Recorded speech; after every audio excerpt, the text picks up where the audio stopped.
ఈ ప్రాంతంలో మా నేతకాని సోదరులు చాలామంది ఉన్నారు.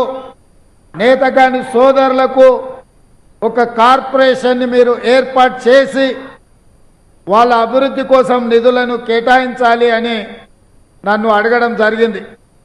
మరి నేను అడుగుతున్న మా నాయకులను, ఇక్కడ ఉన్న మా కుటుంబ సభ్యుల్ని, మీరు అడిగిన అన్నీ నేను మంజూరు చేస్తా.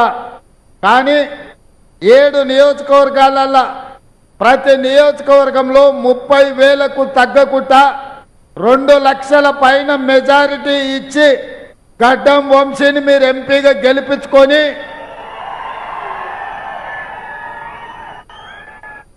హైదరాబాద్కు తీసుకొని రాండి. తప్పకుండా ఇప్పుడు మీరు అడిగినవి 100% మంజూరు చేసి మీ ప్రాంతాన్ని అభివృద్ధి చేసే బాధ్యత నేను తీసుకుంటా అని మా